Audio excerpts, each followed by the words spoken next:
They said she was marked for death because too many wanted her. The warriors argued. The chief couldn't decide, so they planned to kill her instead. But Helen Kurthers had another plan: escape. What followed was a frantic, barefoot flight through burned-out homes, snake-thick grass, and abandoned barns, with only raw potatoes and wild cucumbers to keep her and her children alive. Her story is one of the most daring escapes in Minnesota history. In the summer of 1862, the Lower Sioux Reservation sat on the edge of starvation. Promised food rations and annuity payments never arrived. The federal government, mired in the Civil War, sent nothing. Local Indian agents, many suspected of corruption, offered excuses but no supplies. Within the Dakota communities, bitterness turned to rage. As white settlements multiplied, the Dakota saw treaty promises trampled underfoot. No food, no justice, no future. By August, warriors began meeting in secret. Old men spoke of prophecy. Young men polished rifles and sharpened blades.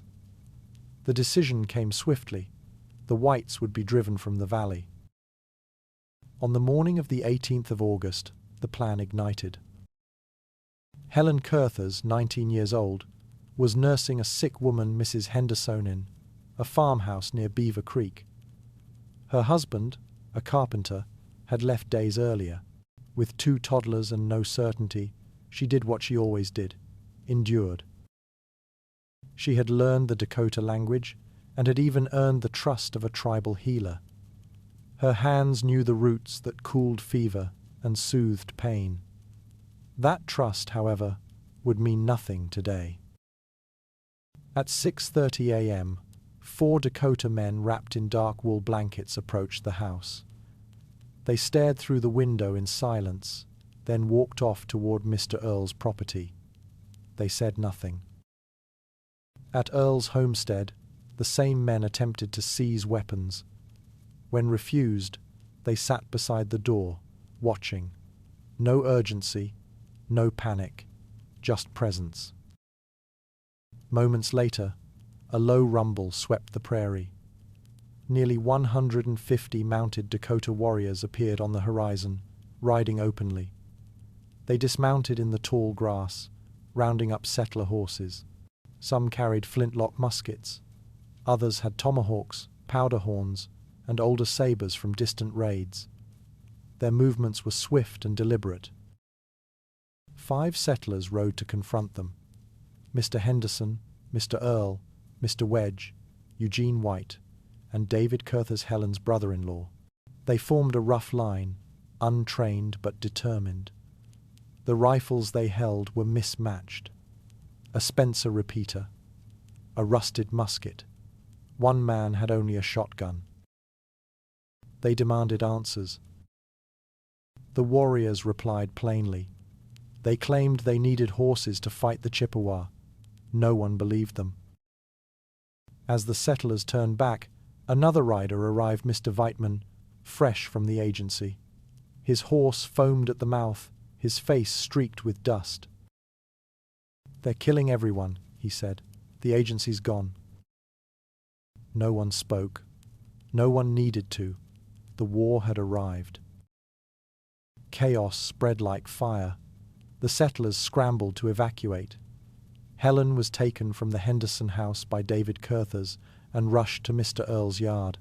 There, 2 wagons were hitched with horses, and 1 larger ox cart prepared with 3 yokes. The plan: make for Fort Ridgely. Helen carried her children into one of the wagons. Others gathered what little they could: blankets, food, water. Firearms were few, and ammunition was scarce. They moved quickly, but not fast enough. Before they'd gone 75 yards, figures appeared on the ridgeline. First a dozen, then more. Riders formed a crescent ahead and behind, hemming them in. There was no charge, no immediate attack, just presence, calculated and overwhelming. David and Mr. Henderson stepped forward. They spoke with the leading warriors. Faces once familiar now offered nothing, no kindness, no deception, just a promise. All white settlers would die. But then came a bargain. Surrender the wagons, and they might be spared. Pressed for options, the settlers agreed. One final plea was made to allow a single cart for the sick Mrs. Henderson and 2 children. The warriors relented. The group handed over the wagons and watched as the warriors unyoked the oxen and rode off, leaving only the cart behind. They dragged it forward by hand. It groaned under the weight. Mrs. Henderson barely moved. Sweat stung their eyes. Hope held by threads. Then the warriors returned. This time, no discussion. They demanded the last cart. Another desperate appeal followed. A compromise. They could keep the cart, but the oxen would be taken. The men agreed. They pushed the cart now with muscle alone, backs bending, boots digging into dry soil. They had travelled barely 100 yards when it happened. Voices rose behind theme a war song, unmistakable in rhythm and tone. The settlers turned. Gunfire erupted. Mrs. David Kurthers had been walking beside the cart. She collapsed instantly, 2 bullets tearing through her dress. Mr. Henderson waved a white cloth Hyan improvised flag of surrender made from a pillowcase. A shot snapped through the air. His finger exploded in blood. The flag dropped. Mr. Wedge, beside the cart, was struck in the chest. He fell without a sound. David Kurthers fired once, reloaded, and fired again. But there were too many. Helen, walking ahead, heard the screams, the blasts, and the thud of bodies hitting earth. She turned and ran, clutching her children. Mr. Earl and Eugene White tried to hold the rear. Their weapons cracked, but reloading took precious seconds. They fell back step by step, using the terrain as cover. The Dakota warriors did not rush. They pressed forward with method, cutting off escape paths, firing from flanks. Helen stumbled through tall grass, the sound of hooves behind her. Her son cried out. Her daughter clung tight. The cart had vanished behind a rise. The air reeked of gunpowder and fear. There was no more plan, no more defense, only the grim realization that the promises made minutes earlier, of mercy, of safety, meant nothing. The Dakota had waited years for justice. Now they were taking it, wagon by wagon, body by body. And Helen Kurthers, mother of 2, was now alone on the battlefield. Smoke lingered in the morning air as the gunfire faded. Helen didn't know who was alive. She clutched her children tighter and turned to run, but the movement caught their attention. A line of mounted Dakota circled back around and cut her off. There was no escape. The warriors moved with deliberate precision, weapons slung low, hands ready. One of them stepped forward, dismounted, and extended a hand knot in violence, but in claim. He nodded toward Helen and said flatly, "You live with us now." One by one, the warriors approached the other, surviving women, backs straight, hands visible. Each woman was greeted with a handshake, as if this were an agreement, not a sentence. They were herded toward an open space on the prairie, where 2 warriors stood as guards. There, on the short, yellowed grass, they waited. The women didn't speak. The wind passed without comfort. 15 minutes later, another group of Dakota returned from the direction of the massacre. 8 men. Their faces gave no clues. One of them was wiping blood from the butt of his musket. Another carried a bundle. Helen recognized it had been in Mr. Earl's wagon. Helen glanced toward the horizon, where Mrs. Henderson had last been seen. A flicker of orange danced just above the tall grass. Flames. The prairie had been set ablaze. She knew the truth then, even before it was confirmed. They had burned her. burned her with her children. The captives were gathered and counted. Helen, her 2 children, Mrs. Earle and her daughters, Mrs. White and baby Julia, Julia White, and Mrs. David Kurthers and her infant, 8 in all. The warriors loaded them into one of the wagons they had seized. The ride began in silence. No one asked questions. The horses moved at a steady pace, following trails carved by hooves and wagon wheels days earlier. They arrived first at Mr. Earle's house. The women were ordered to stand beside the door. Helen understood most of what the men said in Sioux. They spoke quickly, dividing items by value. Warriors entered and began looting. Furniture crashed to the floor. Porcelain plates shattered against the walls. Chairs were tossed through windows. It was not looting out of desperation, but out of domination. One man carried out a cast-iron pan, filled it with water from the nearby stream, and handed it to the women. His name was John. His expression was unreadable. When the house had been stripped, the group moved on again. This time, they were directed toward the property of Mr. Hunter. On the way, they passed Helen's own home. The wagon didn't stop. She twisted her head to catch one last look, but the structure blurred and vanished behind the hill. At Mr. Hunter's, 3 warriors dismounted. One knocked at the door with the blunt side of a tomahawk. Another chastised him harshly. "This is a Dakota's house," he said. The weapons were lowered. The house was spared, temporarily. They waited there until another wagon arrived. Orders were issued. Julia White, Julia Earle, Helen, and her children were loaded into one cart. The rest were placed in the other. It was the first sign they would be split apart. They moved again. The wagon stopped next at the home of Mr. Hayden. Here, the warriors dismounted with enthusiasm. They spread across the yard, shooting livestock for sport. Chickens exploded in bursts of feathers. A pig squealed once before collapsing. Helen kept her children's faces pressed against her skirt. John, the warrior from earlier, leaned over and whispered that he had killed Mrs. Hayden and left her headless body inside the house. Helen said nothing. She knew the weight of fear, but later she would learn the truth. Mrs. Hayden had escaped and survived. The procession continued.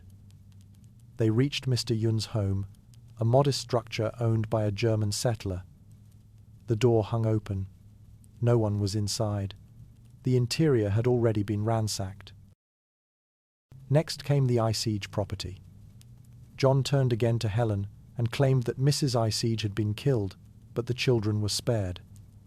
Another lie. Helen listened, but said nothing.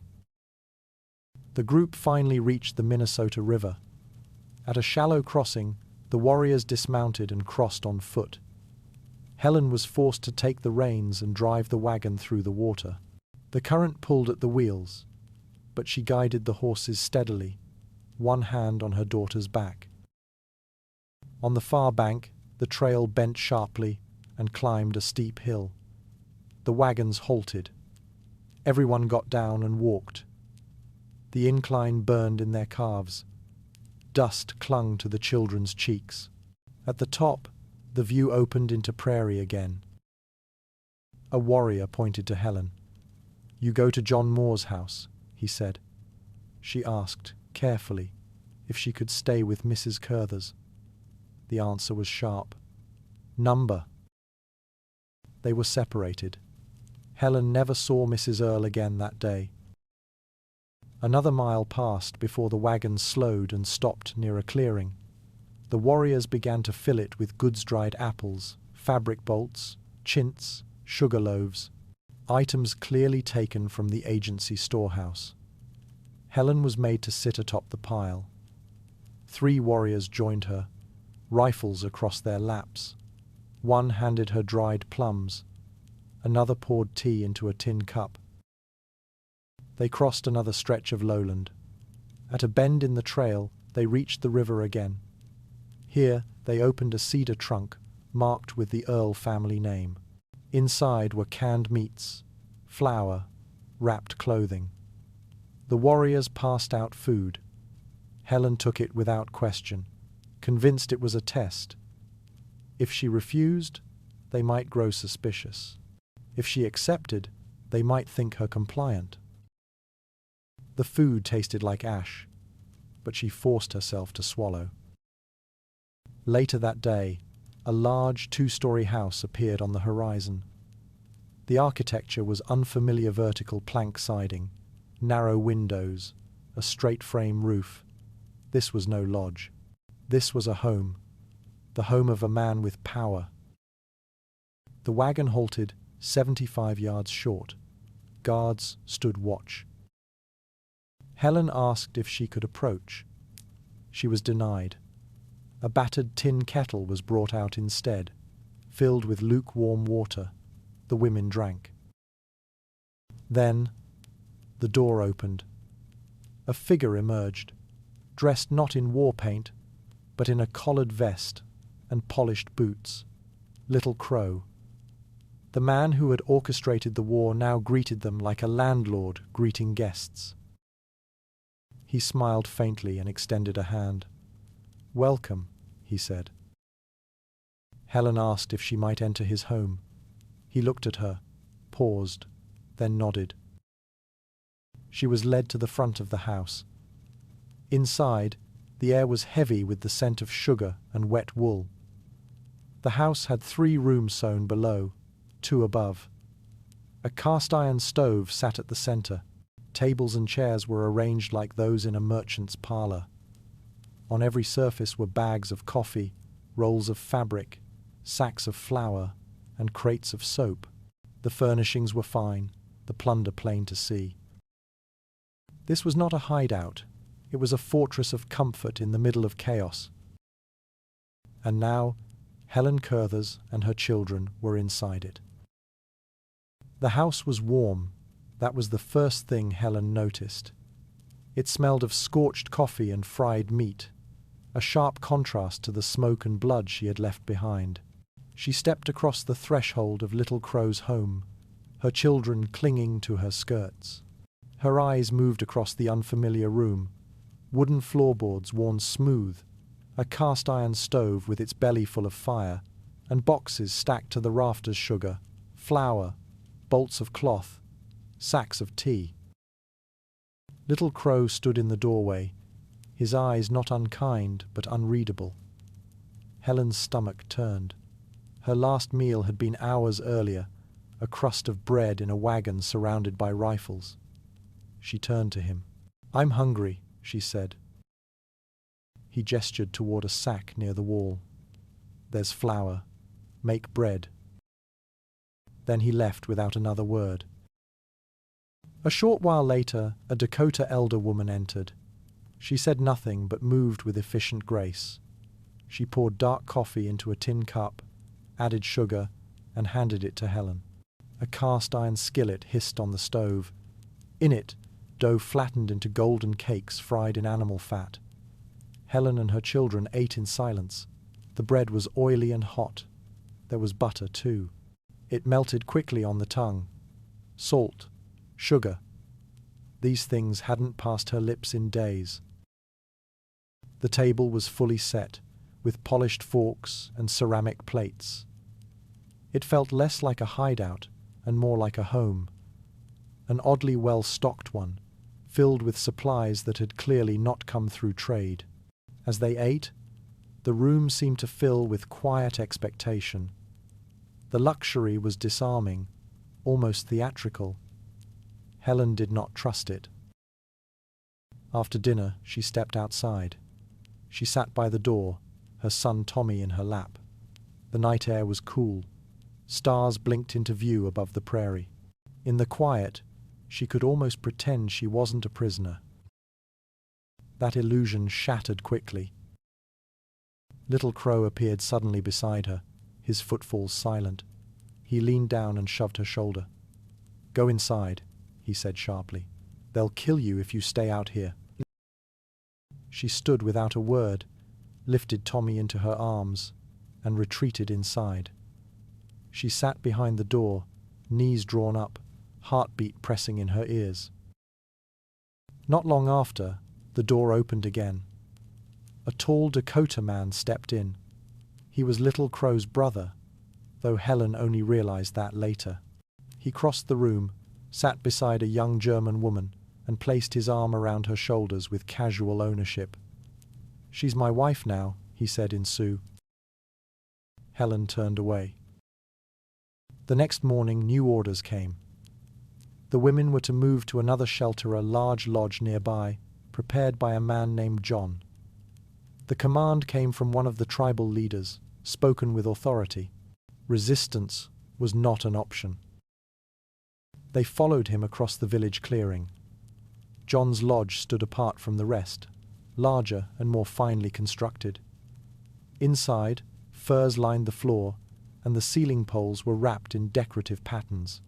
A fire burned low in the center. John greeted them as if they were expected guests. He crouched near the hearth and stirred the fire himself. A stew simmered outside in an iron pot.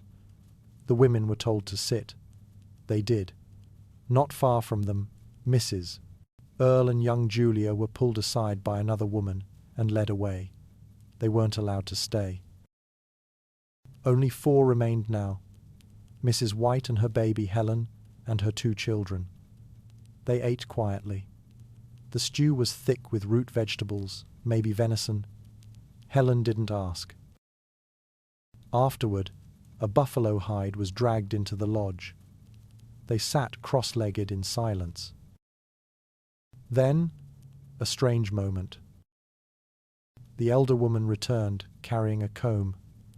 She handed it to Helen, pointed to her hair, and said she must braid it. Not in the settler style, but the Dakota way tight and long, parted down the center. Helen obeyed. When the braid was done, the woman nodded, seemingly pleased. Later, she brought a thick wool blanket and folded it carefully. It would be their bed that night. By 10 p.m., the stillness broke again. Little Crow reappeared, this time accompanied by 2 other warriors. His voice was firm but calm. "We're not sleeping tonight," he said. "We need clothes. For war." The elder woman took the cue. She fetched blue fabric and handed out sewing kits. Every woman was given material for a dress and a small pouch. The fabric was coarse, but dyed well. The expectation was clear: they were to sew quickly. Helen worked silently, her fingers moving with memory. She sewed the way she had always done: folded seams, double stitches. But this was not the right way. The elder woman came over, scowled, and grabbed the fabric. She tore out the stitches with a bone knife and showed Helen how to overlap the cloth differently: flat, single fold, stitched through once. "This is how we do it," the woman said. Helen nodded and began again. The mistake cost her an hour. Mrs. White finished her dress first but refused to wear it. She held it up and muttered that it looked like a rag. Helen, seeing no other option, pulled hers on and laughed softly. It was ill-fitting and unfamiliar. She half joked that she looked like 2 different people, half captive, half something else. The elder women burst into laughter. They called in others, who came and stood at the doorway, pointing and chuckling. The sound echoed through the lodge. Even Mrs. White, now convinced by pressure, changed into her dress. The laughter turned to her. She didn't understand the reason, but Helen could tell this was how they tested one another. Humiliation was a tool. Helen played along. She laughed too, but inside her heart never settled. That night, they didn't sleep. Outside the lodge, the sound of metal on stone rang out. Lead was poured. Bullets were molded. Firelight flickered off the steel barrels of long rifles. War was coming, and the men prepared as if every hour mattered. Helen sat up, back pressed against the lodge wall, arms around her children. Then came a false alarm. Shouts outside, a warning. Riders spotted on the ridge. Soldiers, perhaps. Panic rippled through the camp. Voices rose. Footsteps pounded. Wagons were readied. Helen clutched her children and waited. But then came Little Crow's voice, calm, decisive. "Stay, it's nothing." Within minutes, the storm passed. The fires quieted, the forge cooled, and the village returned to its restless stillness. The morning of the 19th of August came with heavy silence. No screams, no drumming, no marching orders, just the sullen rattle of cookware and the low crackle of a morning fire. Breakfast was served boiled beef, grey and stiff, stripped of salt or fat. Helen tried to chew but gagged after the second bite. She asked for salt. The Dakota woman shook her head. "No salt now, maybe later."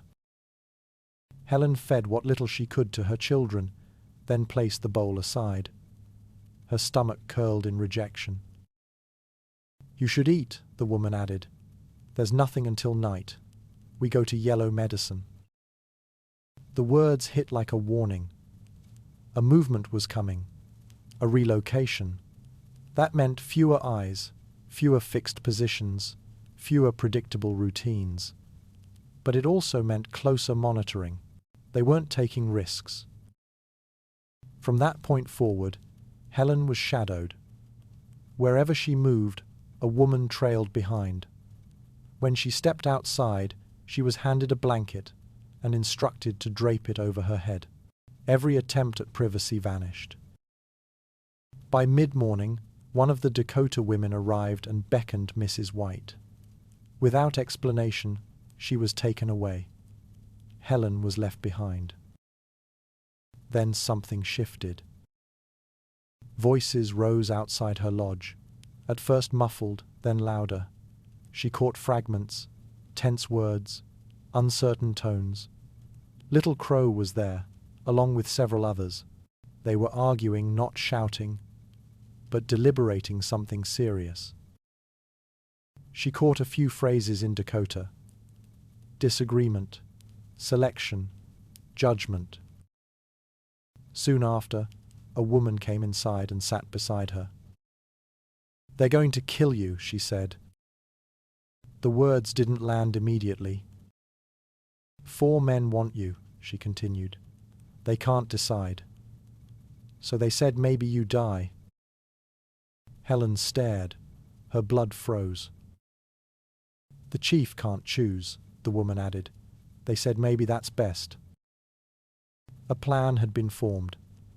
She would be taken to a cornfield nearby. There, stripped of her clothing, she would be left alone. One of the men would come, or all of them, or none, but the point was clear. The woman stood. "Come, take off your squaw dress." Helen refused. "Not unless I have something else to wear." The woman left and returned with a battered quilted skirt. It was stained and barely intact, but Helen accepted it. The woman said nothing more. They walked silently toward the edge of the cornfield. The stalks stood tall, rustling in the breeze, heavy with summer growth. When they arrived, the woman gestured, "Go." Helen stepped in, pushing past the first few rows. The ground was dry. Her heart pounded in her ears. A few minutes passed before the first man arrived. He stepped between the stalks and looked at her, then said quietly, "They're not going to kill you." Then he vanished. Another man came later. She was crouched by then, hiding among the corn. He passed within 6 rows and never saw her.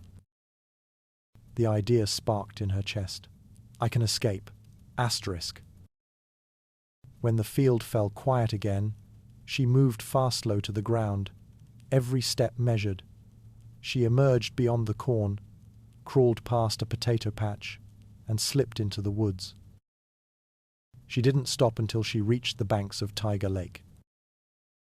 That night, she slept curled in the grass, her children pressed against her sides. The next morning, she examined the river. The Minnesota stretched wide here, slow-moving but deep. She tried crossing once water rising to her chest, but with 2 children, it was impossible. They clung to her. The current pulled. She turned back. She tried again. Failed again. For 3 nights she remained near the water, searching for crossings, hiding by day, moving by night.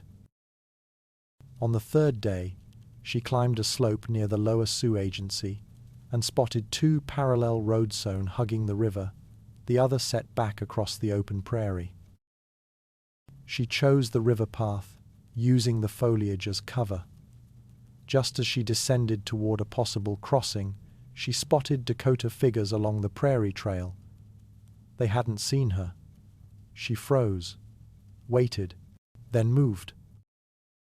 She found a Creek Joe Campbell's spring and followed it to its source. A low farmhouse appeared beyond a brush line. She entered carefully. Empty. Ransacked. But in the corner, beneath a broken bed frame, she found a feather mattress.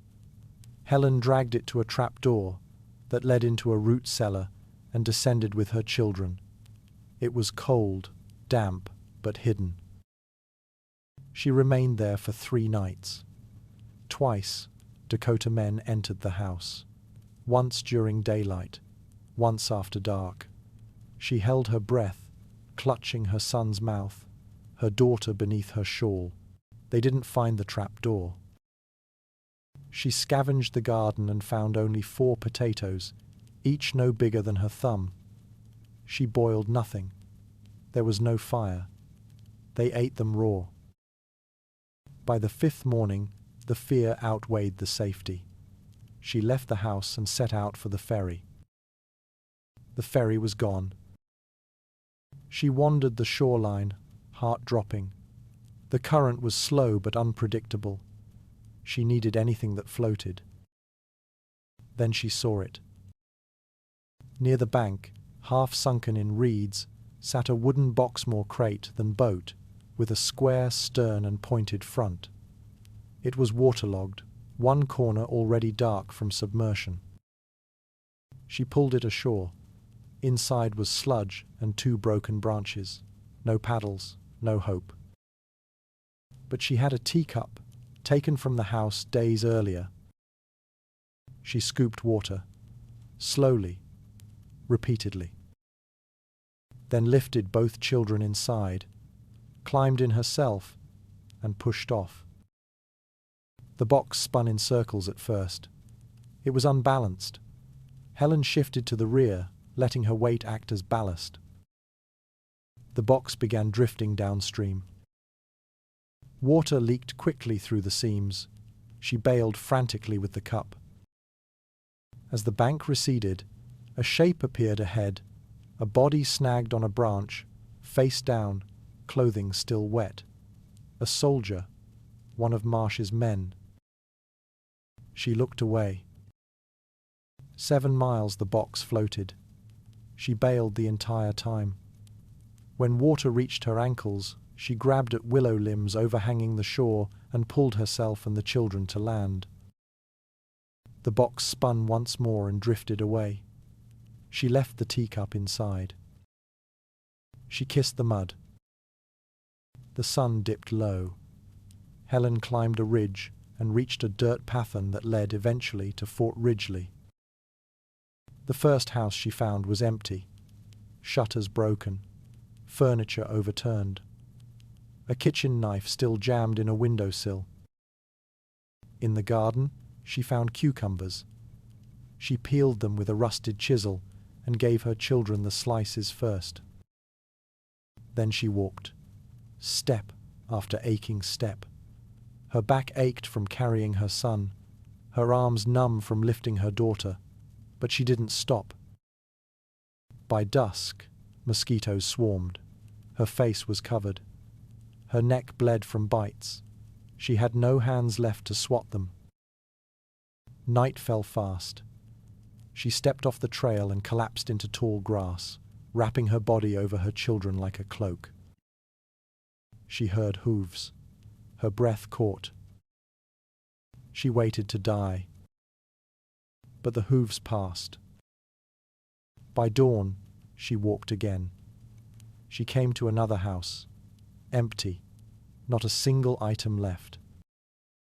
Then she saw a roof on the horizon, the home of Mr. Bush.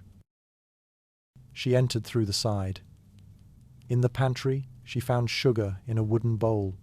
She fed her children. In the cellar, she found butter. Her stomach turned.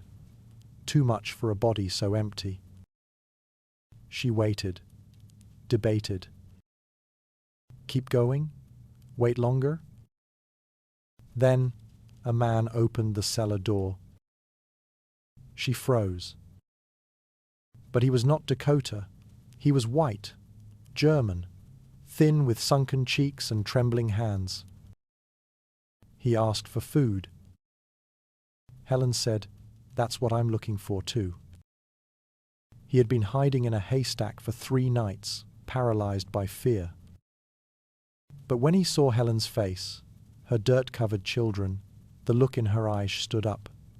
He lifted her daughter onto his back and said, "Let's go." They walked the final 3 miles, dusty, limping. When they came within a half-mile, 2 soldiers spotted them, Lieutenant Culver and Warren DeCamp.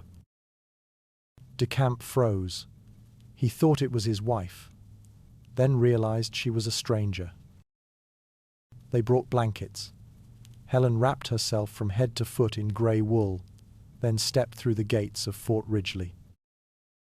Her lips cracked, her legs buckled, her voice came out hoarse. "I'm safe," she said. She had spent 8 days in the wilderness. She had eaten nothing but raw potatoes and wild cucumbers. She had carried 2 children across more than 30 miles of war zone. But now, behind stone walls and sentries, she was no longer prey. Helen Kurthers had survived. For 3 nights, Helen Kurthers remained inside the safety of Fort Ridgely's walls, but her mind didn't rest. The first night, she couldn't sleep. Refugees gathered around her, wide-eyed, and she told her story not in one long speech, but in fragments. The cornfield, the hollow-eyed warriors, the teacup in the boat. Each detail felt raw and too recent. That night, her daughter cried out repeatedly in her sleep. "Mama, I can't walk anymore." Earlier on the trail, it had been worse. Every time the child woke from a shallow nap, her first words were always the same. "Mama, give me bread." And each time Helen turned her face away and whispered, "When we get to the fort, you'll have something good to eat." She had told that lie for days.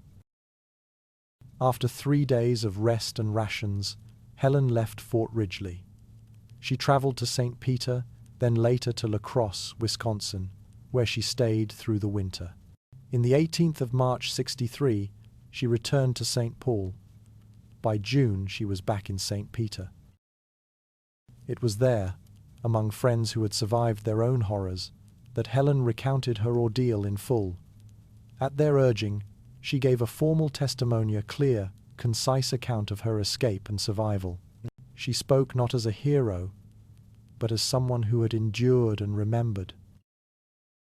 In April, her husband James Kurthers reappeared. They reunited in St. Paul, attempting to rebuild what they had lost.